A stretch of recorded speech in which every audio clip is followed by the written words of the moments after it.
Good Saturday morning of the fourth week. And I want to go to the prophet Jeremiah, okay? Whatever. This is the prophet speaking, Jeremiah. I knew their plot because the Lord informed me. At that time, you, O Lord, showed me their doings.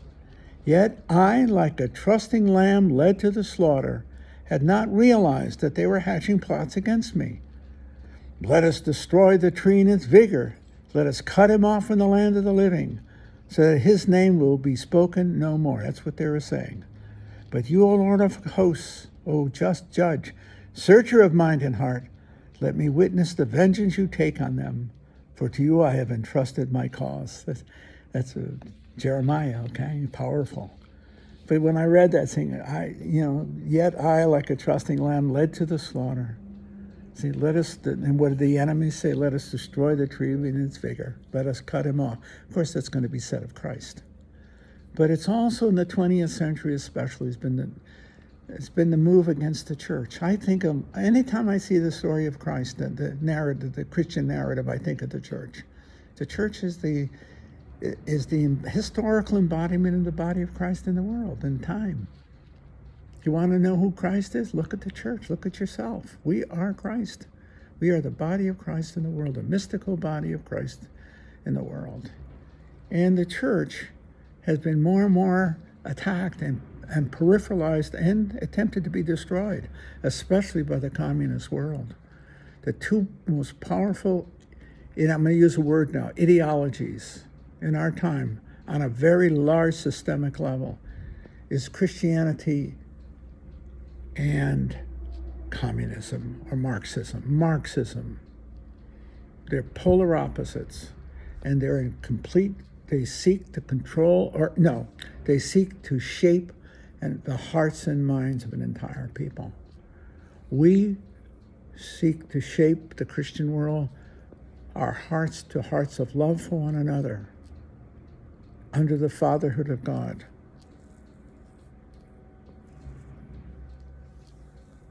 Marxists and communists seek it in the political arena, rejecting Christianity, to create a community.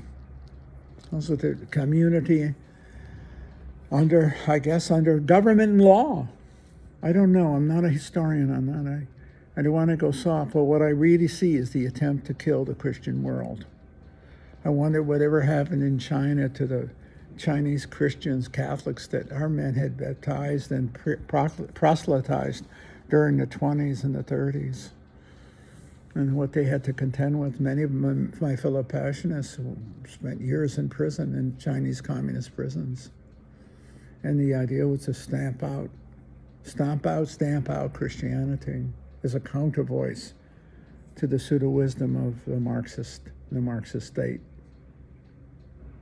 See, ideas matter, and the collision is between the embodiment of Christian wisdom proclaimed throughout history by the church in a broad sense, and the ideologies, especially the ideologies of our 20th century.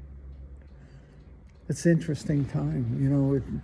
I hope I'm not wasting your time this morning. But it's interesting because the most enlightened people of the world are the ones who espouse some of the worst atrocities of our times. Germany with Nazism,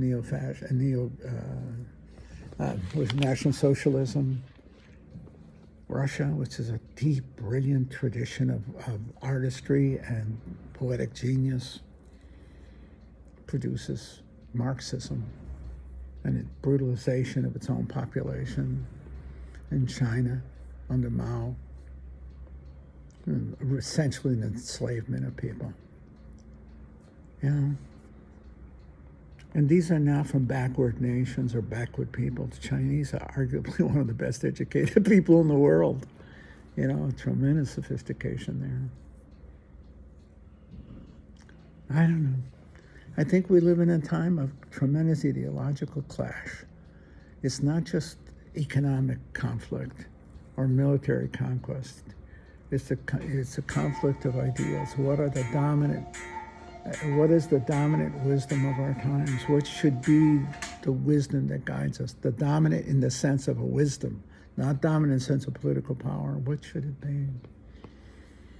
To me, that's when, being honest about it, I think the Christian gospel is the hope of humanity because it sees human dignity in an unqualified way.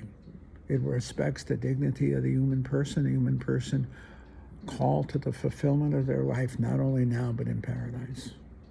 That's a powerful gospel of human dignity.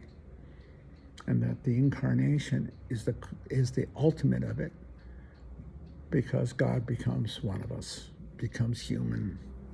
And Christianity embraces the divine human. See? Christ.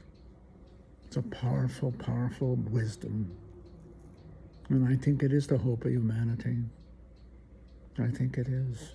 I know that Marxism is not. It's already failed. If it didn't have a gun in its hand, they wouldn't nobody be a Marxist, or darn few. And we saw what social and national socialism did. It led to a war that led to its destructions.